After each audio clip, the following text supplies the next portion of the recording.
¿Ahí me escuchan? Sí, Sí, doctor. doctor. Perfecto. Les decía, hay varios procedimientos que podemos ocupar aquí. Uno de ellos es el que ocupan aquí, que se llama parche de epiplón solamente. O sea, tenemos el hoyo, reavivamos bordes y ponemos el epiplón encima, lo suturamos obviamente para que no se quite el epiplón.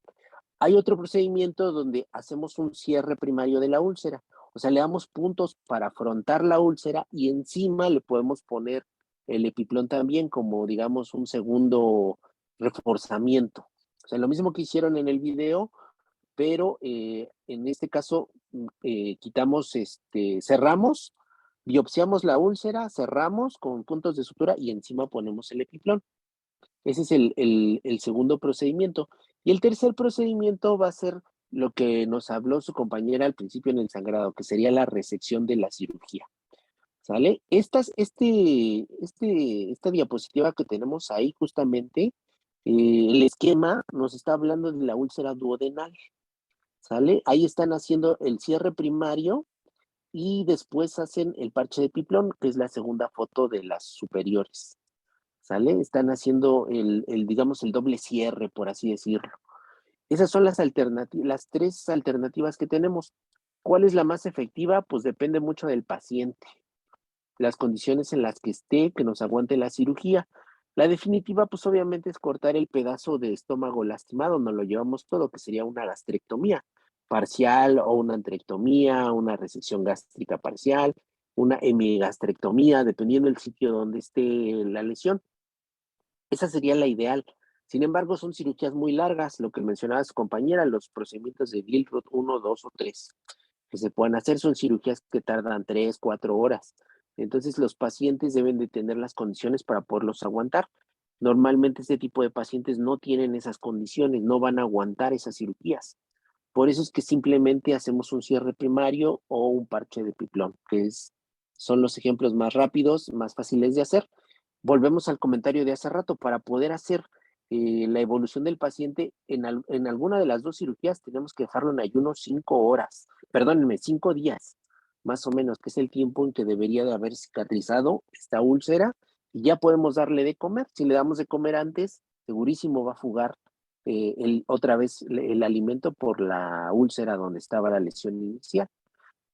Entonces, otra opción que tenemos para poder hacer en cirugía abierta es que nosotros ponemos una sonda nasogástrica, que esa sonda tiene la función de descomprimir el estómago, de ayudarnos a disminuir las secreciones, pero también de alimentar al paciente. Entonces nosotros en cirugía abierta podemos avanzar la sonda más allá de la úlcera. Si la úlcera está gástrica, la podemos dejar hasta el duodeno, y si la úlcera es duodenal, pues la podemos dejar más abajo, hasta el yeyuno. Y por ahí le podemos estar pasando alimentos sin necesidad de esperarnos hasta el quinto día. Pero el alimento va a pasar por la sonda. Entonces eso nos va a servir para ferulizar la lesión y para poder alimentar al paciente. Eso no lo podemos hacer con la paroscopía. Eso sí tiene que ser solamente en cirugía abierta. Entonces más o menos ese es el manejo de la úlcera perforada. ¿Sale? ¿Dudas o preguntas?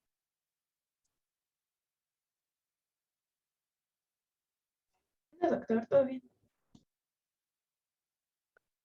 Perfecto. ¿Nadie más? ¿Dudas de úlcera perforada para pasar a las siguientes? Les prometo que las otras ya son más rápidas y son mucho más sencillas. Las otras dos complicaciones y también son mucho más raras, les decía. Entonces, de eso no tenemos nada más que aclarar el siguiente punto, que es la úlcera penetrada.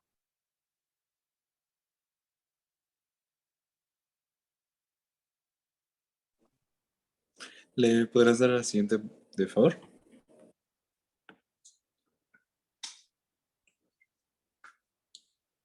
Bueno, buenas noches, chicos. Como dijo el doctor, vamos a ver las dos últimas complicaciones de la úlcera péptica, que encontramos lo que es la penetración y la obstrucción pilórica. La que sigue, por favor. Para empezar, vamos a hablar sobre la perforación pilórica, que esta quedaría en el tercer lugar en la incidencia dentro de las complicaciones. Y bueno, vamos empezando definiéndola, que se define como una degradación progresiva entre las distintas capas del estómago. Como hemos visto en clases pasadas, pues vamos a tener tres capas: la mucosa, la muscular y la serosa. Entonces, esta sí, me disculpa, esta penetración, perdón, va a ser esta degradación, ahí fue un error de dedo, te lo vamos a corregir. Esta penetración, pues, va a ser la degradación de estas tres capas eh, progresivamente. Entonces, dentro de esta penetración, como les habíamos explicado el doctor, pues ya va a ser muy complicada de que se vea. Estas pues van a ser en consecuencia a la acción de lo que es el ácido clorhídrico y de la pepsina. La que sigue, por favor. Bueno, dentro de su epidemiología, vamos a tener que tiene una incidencia entre 25 a 30% dentro de las úlceras duodenales y un 15% dentro de las úlceras gástricas. Esta penetración, o una de sus características, es que cuando llega a ser de una manera tan progresiva, puede invadir a otros órganos, como es el páncreas, el hígado, el epiplón, vías biliares, entre otros tejidos adyacentes, pero el órgano principal, el cual va a ser más recurrente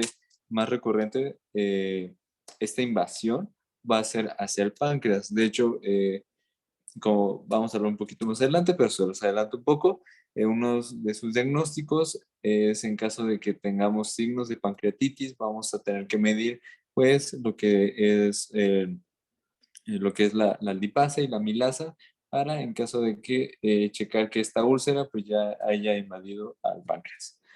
Dentro de los factores que van a participar en esa complicación, pues han sido lo que hemos hablado durante esta clase y lo que hemos visto en la clase pasada, que va a ser los AINES, el Helicobacter pylori y también el tabaco. Estos pues van a ser los principales factores de riesgo para que, aparte de que se produzca la úlcera gástrica, que progresen hasta llevar a cabo dentro de sus complicaciones, como una de estas, la penetración. ¿La que sigue? De favor.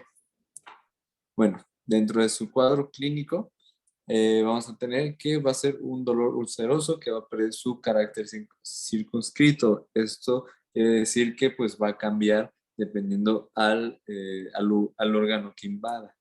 Por ejemplo, vamos a tener que, en caso de que una complicación de la úlcera gástrica, la penetración llegue al páncreas, pues el dolor ya no se va a localizar a nivel gástrico, sino también se va a irradiar a lo que es en la espalda en caso de páncreas, o también otro ejemplo es que se irradia a epiplón gastrohepático, pues el dolor se sienta a nivel del hipocondrio derecho. Otra característica de este dolor es que no se va a aliviar con la ingesta. De hecho, pues como habíamos dicho, como va a ser progresiva esta complicación, pues lo va a empeorar y va a ser más irritativo y más molesto este tipo de dolor. Tanto que su pico va a ser que en las noches el paciente no pueda dormir o incluso lo despierta el dolor, por lo cual este cuadro, esta enfermedad, produzca una pérdida de ritmo dentro de las actividades del paciente. La que sigue, por favor. Bueno, pasando rápido al diagnóstico, no sé si ahorita tengan alguna duda, chicos, o quiera, doctor, complementar con algo.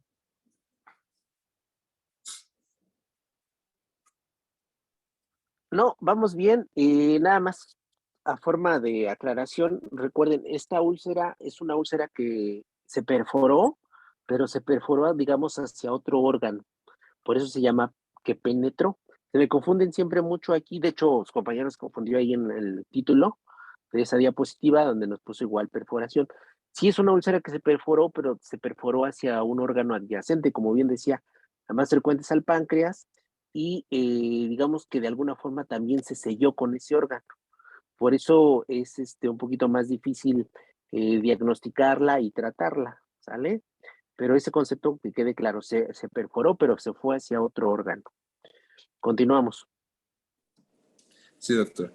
Bueno, ahora ya pasando al diagnóstico, uno de sus principales, de los principales cosas que vamos a buscar, pues va a ser la clínica, que pues va a ser este dolor que se va a irradiar dependiendo al órgano que vaya a invadir.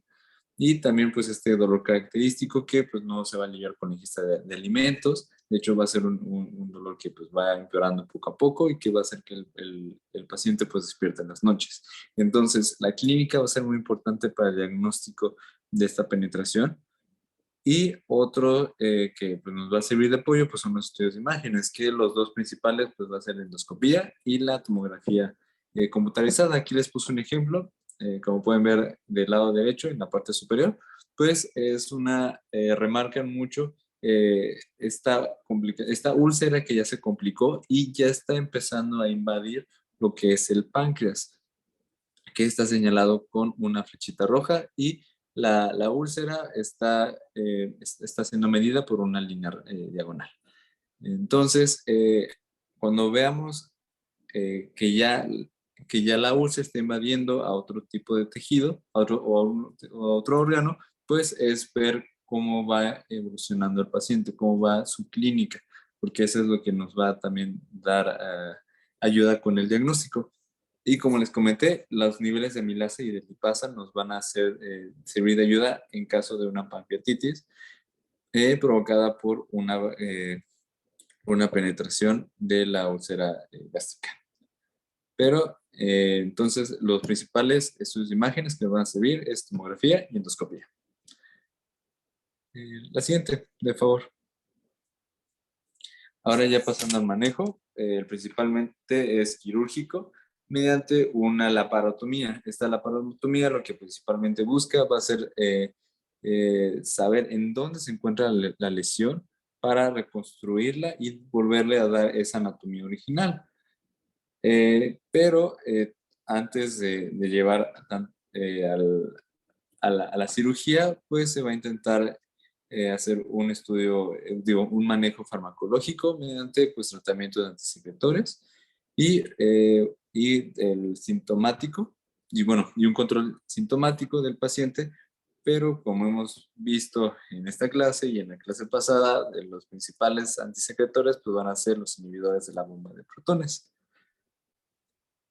No sé si quiera complementar algo aquí, doctor.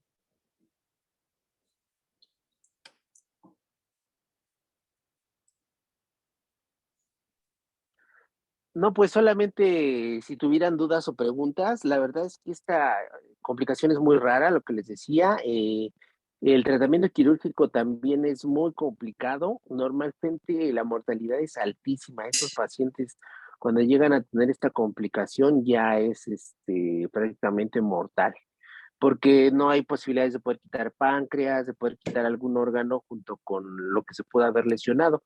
Lo que les decía hace rato, o sea, si el paciente de perforado no tenemos las condiciones de hacerle una cirugía de Billroth, eh, es algo muy parecido en este caso, ¿no? O sea, los pacientes que tengan esta complicación, pues no nos van a aguantar una cirugía. Entonces, la verdad, el pronóstico es muy malo para estos pacientes y cuando llegan al manejo quirúrgico o llegan a requerir de atención médica, la verdad es que lamentable, pero ya es demasiado tarde para poder ayudarles en algún aspecto. Obviamente, retomamos lo que dijimos hace rato, el manejo de estas complicaciones de las úlceras se disminuyó mucho con los inhibidores de bomba. Entonces, no tendríamos por qué llegar hasta estas instancias, salvo en casos de pacientes que pues definitivamente no se hayan tratado y pues ya tuvieron a lo mejor sangrado, una úlcera sangrante, después se perforó y pues después se penetró, ¿no? Ya es como el último paso en el caminito de la historia natural de un paciente que no se haya tratado. Por eso es que esta patología, esta complicación es tan rara y también tan mortal, ¿sale? Pero no hay mucho aquí más que comentar. Ok, muchas gracias, doctor. La que sigue, de favor. Ahora ya vamos a pasar a la última de las complicaciones y va a ser la más rara que podemos encontrar dentro de las complicaciones de una úlcera gástrica, que va a ser la estenosis pilórica, que pues, como su nombre lo dice, pues va a ser bueno, también conocida como una obstrucción pilórica, pues va a ser la obstrucción intestinal dentro del tránsito, a nivel del píloro, lo cual pues va a haber una interrupción y disminución del tránsito intestinal y de su contenido. Aquí, pues para recordar pues, la definición de la úlcera gástrica, que va a ser un espasmo y un edema posterior dentro de una fase aguda. Esto va a ser importante y por algo lo pusimos, es porque una de las causas que se van a dividir en dos, que provoca una estenosis pilórica, se dividen en reversibles e irreversibles. De las causas reversibles vamos a tener dentro de ellas es el espasmo, el edema y un proceso inflamatorio. Esto pues producida por todo el proceso de la úlcera.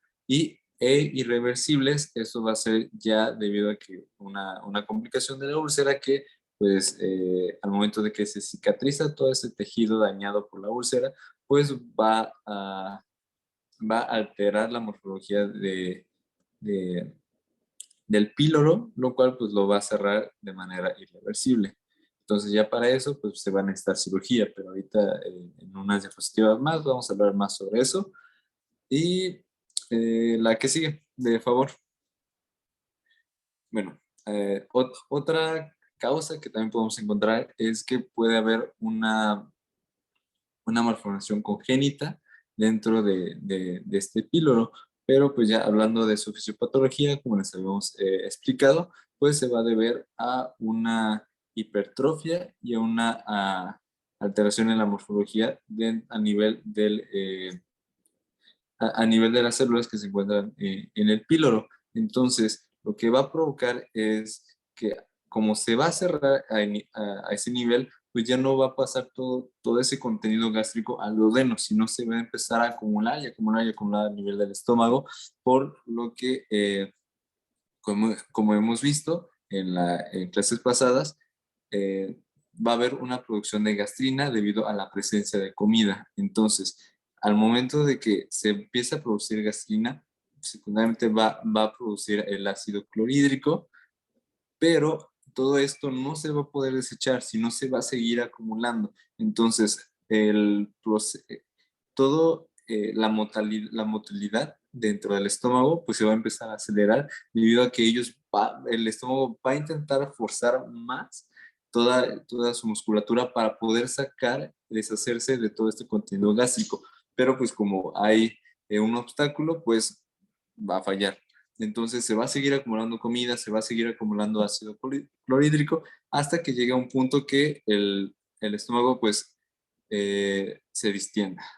Entonces se va a distendir y uno del cuadro clínico es que podamos a sentir una masa a nivel del epigastrio, lo cual nos va a indicar que pues es el estómago. Entonces, como no se va a poder salir a nivel de duodeno, pues va a buscar otra salida todo nuestro cuerpo, que va a ser pues, por la boca. Entonces, dentro del cuadro clínico, pues también estos pacientes van a tener mucho vómito, muchísimo vómito, y vamos a tener una pérdida de cloro debido al ácido clorhídrico y vamos a tener un aumento de bicarbonato. ¿Pero por qué pasa esto? La que sigue, por favor. Vamos a explicar un poco del qué está pasando a nivel molecular y pues vamos a empezar con donde aparece la flechita en esas 3 moléculas de agua, que pues van a ser simplemente esas moléculas de agua que vamos a encontrar dentro de las células parietales. Entonces aquí los vamos a dividir en 3 espacios: en la luz canicular, en la luz canalicular, que se van a encontrar entre las células parietales, y al final el líquido intersticial. Entonces, vamos a empezar con el agua.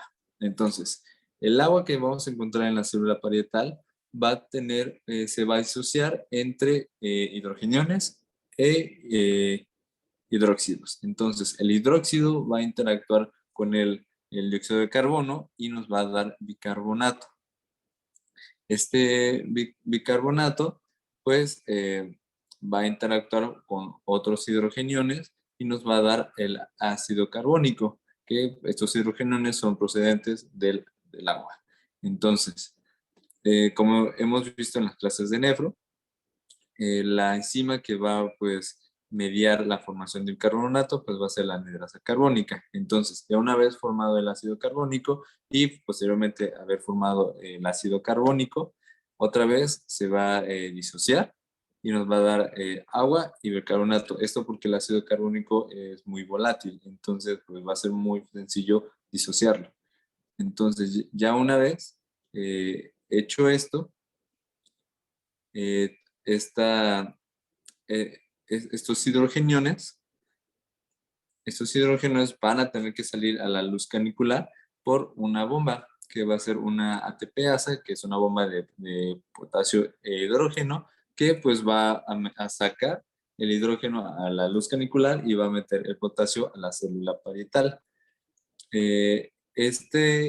Una vez ya sacado el agua a nivel de la luz canicular, va a interactuar con el cloro, ya que el cloro va a salir a la luz canicular mediante un transporte que va desde el líquido intersticial hasta la célula parietal por un intercambio que hay entre el bicarbonato que antes ya formado y el cloro. Entonces, el bicarbonato va a la circulación y el cloro va a la célula parietal y mediante un transporte pasivo, pues va a pasar a la luz canicular. Entonces, aquí es donde podemos ver el por qué vamos a perder mucho cloro mediante el ácido clorhídrico, ya que pues todo esto pues pasa a la luz canicular y todo el bicarbonato pasa al líquido intersticial. Entonces, es por eso que en estos pacientes también podemos ver que sufren de una alcalosis metabólica.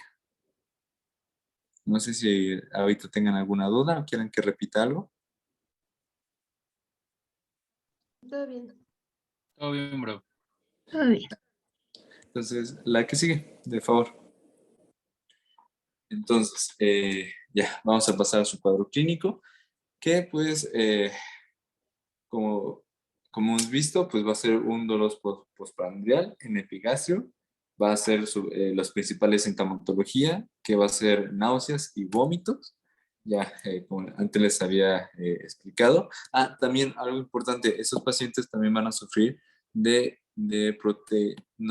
uremia y de una deshidratación debido a una hipovolemia por el aumento en la orina, en la secreción de orina, ya que pues un mecanismo de compensación por esta alcalosis metabólica va a hacer que el cuerpo pues vaya a aumentar su secreción de bicarbonato por la orina y pues como hemos visto, eh, aparte del bicarbonato pues se van a llevar a secretar otros solutos que uno de ellos va a ser el sodio. Entonces pues todo esa cantidad de solutos va a traer el agua a través de la orina y pues va a sacar mucho más de lo normal. Entonces aparte va a haber presencia de proteínas. Entonces van a estar desnutridos por esta hipovolemia que se va a dar y aparte van a tener proteinuria.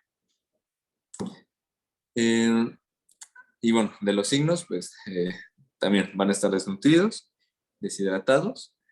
Y otra característica es que dentro de sus vómitos es que van a ser vómitos retenidos. Esto quiere decir que los vómitos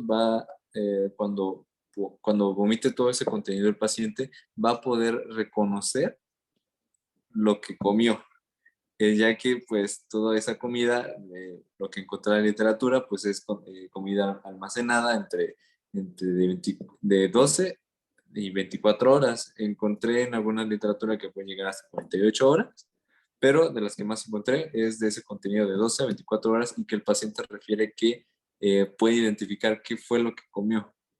Entonces esa también es como una de las características puntuales que encontré. Y bueno, la que sigue, por favor. Ahora, dentro de su diagnóstico, vamos a tener, aparte de la clínica, como hemos visto a lo largo de la clase, vamos a hablar de otros dos métodos, que va a ser el estudio radiológico, que pues eso mediante un estudio de rayos X, pues podemos ver este cambio de morfología a nivel del estómago por este alto contenido que no se va a poder pasar a nivel del duodeno, ya debido a un bloqueo, y la aspiración gástrica, que esto consta, como les puse aquí en la imagen, del lado izquierdo de color azul, que se consta de introducir una sonda conocida como sonda de Levinal, que va a introducirse desde la nariz hasta llegar, hasta abrirse el paso desde el esófago hasta el estómago.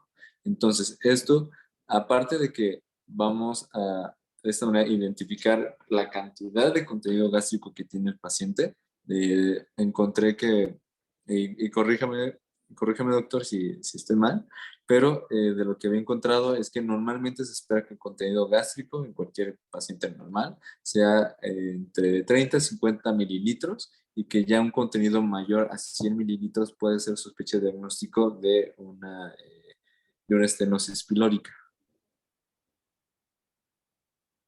No, es muy bajo, no. El contenido gástrico, acuérdense que eso por ahí debe estar,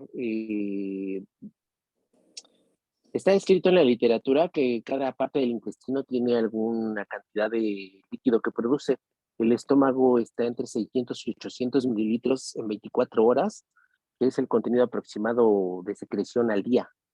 Entonces, eso es lo que debe de drenar más o menos también una sonda nasogástrica de un paciente en ayuno. Entonces, ese dato que nos mencionas está muy bajo. Retomando rápidamente, ya que interrumpí, esta patología solamente es una estenosis secundaria a una cicatrización de una úlcera previa, ¿sale? Entonces, esto obviamente puede ser parcial o total, la estenosis o la oclusión. Te me perdiste mucho aquí ya con lo del cloro y el ácido clorhídrico. Esa es la fisiopatología, pues, de cualquier vómito o de cualquier secreción gástrica. Pero hay que centrarnos otra vez a aterrizar en la úlcera.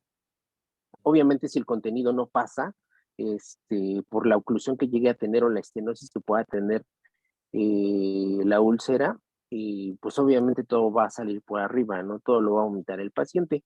La aplicación de la sonda nasogástrica efectivamente nos ayuda a disminuir el vómito y a drenar ese contenido. Si el paciente está en ayuno, es aproximadamente el gasto que vamos a tener, 600, 800 mililitros en 24 horas.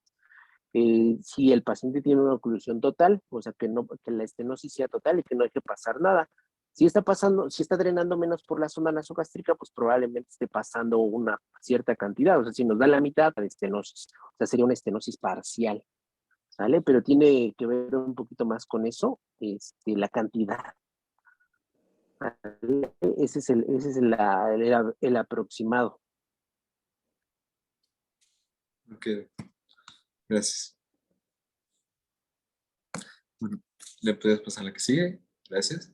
Y bueno, ahora ya para terminar la parte de las complicaciones, pues hablar sobre el manejo de esta estenosis, que principalmente lo que se busca es, en caso de que sea de manera de una causa reversible, que como habíamos dicho, puede ser secundaria a un edema, a un proceso inflamatorio, pues igual, el uso de medicamentos antisecretores, el IVP, y posteriormente el tratamiento en caso de Helicobacter pylori, ya que pues también este podría ser una causa debido a un proceso inflamatorio.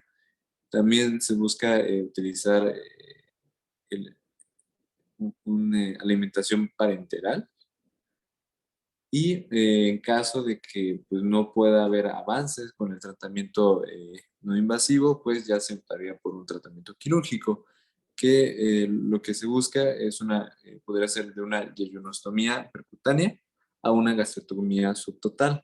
O también otra optativa de cirugía es una piloroplastía, que se busca pues cambiar dar esa regresión a la anatomía funcional del píloro, para que poder correccionar todo este error del bloqueo al tránsito gástrico. Y no sé, doctor, si quiera complementar algo o quieran que repitamos algo, chicos. Aquí rápidamente nada más el tratamiento, ¿cuál podrías decirnos que es el tratamiento de elección para la estenosis de la úlcera gástrica o de la úlcera péptica? De Así en lo una que palabra, o el de el primera quirúrgico. línea. ¿Cuál, perdón? ¿Cómo que se cortó? El quirúrgico. ¿Y cuál sería? ¿Cuál sería el quirúrgico? ¿Cuál? Bueno, de lo que más encontré es una piloroplastia. Eso es en caso de que la estenosis sea a nivel del píloro, pero si la estenosis es en el estómago o en el duodeno, pues no podríamos hacer la piloroplastia. ¿Cuál, alguien más del equipo o del grupo en general que nos conteste? La gastrectomía, doctor. Subtotal. No, no, tampoco. ¿Y si es en el duodeno?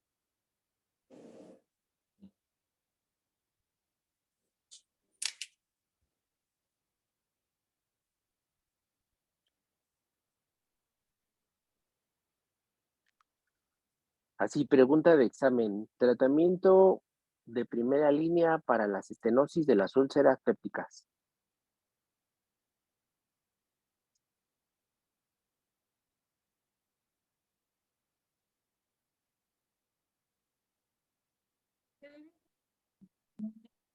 No, doctor, no, ni idea. El primer tratamiento, en este caso, sí es efectivo, son las dilataciones endoscópicas, ¿vale? Ese es el primer tratamiento efectivo para las estenosis por las úlceras pépticas, ¿sale? Esa es la respuesta así de examen. Sí. De hecho, qué bueno que lo recordó porque es mediante el uso de un globo, ¿no? La Así dil- es, así es, sí. ¿sale? Esa es sí, la respuesta tal cual, concreta, dilataciones endoscópicas, es con un balón, con un globo, pues, ¿sale? Les decía, esta estenosis es secundaria a una cicatrización o a varias que pudo haber tenido el paciente, a varias úlceras que pudo haber tenido, cicatrizaron y estenosaron el sitio donde estaban las úlceras. Entonces puede que lo ocluyan todo, puede ser que sea parcial, ¿sale? Obviamente la evolución es que empieza de a poquito hasta que se va haciendo más, hasta que se puede volver total la oclusión, ¿sale?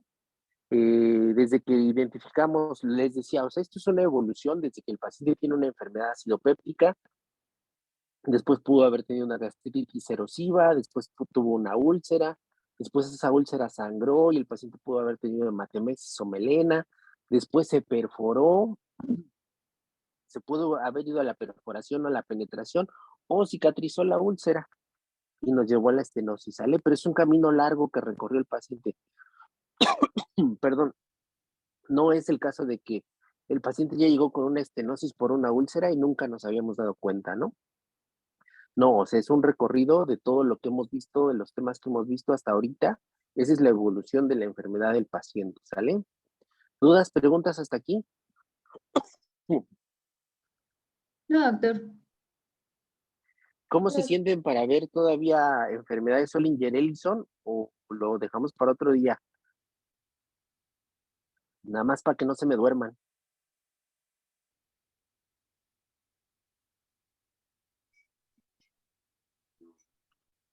Yo creo que otro, ¿no, Doc? Porque ya estamos, no Sí, sé, sí como está digan mis tedioso compañeros. y nos metimos mucho en estos temas. La verdad es que son rápidos, pero sí hubo muchas aclaraciones y preguntas y nos tardamos un poquito.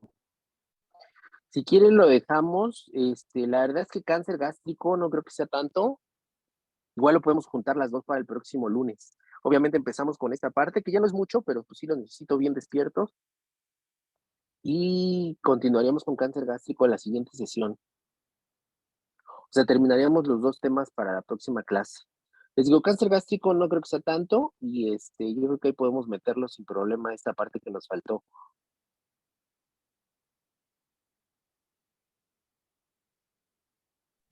Sí, Sí, doctor, está doctor, no hay bien. problema. Sí, doctor. Perfecto, perfecto. Estos temas, como lo que vimos ahorita, son un poquito más dinámicos, hay un poquito más que aclarar. Les voy a ser honesto, la verdad es que cáncer pues no hay mucho que aclarar, ahí sí casi nada más es lo que comentemos y no hay tantas opiniones ni dudas, es más cuadrado el tema en los de cáncer. Estos temas sí dan mucho de ejemplos y cuestionamientos, ¿sale? Entonces, lo dejamos para el próximo lunes. Ahí me avisan qué equipo rota el viernes, ¿verdad? Les toca el viernes. Y nos estaríamos viendo el próximo lunes con la última clase del primer bloque. Sí, doctor, gracias.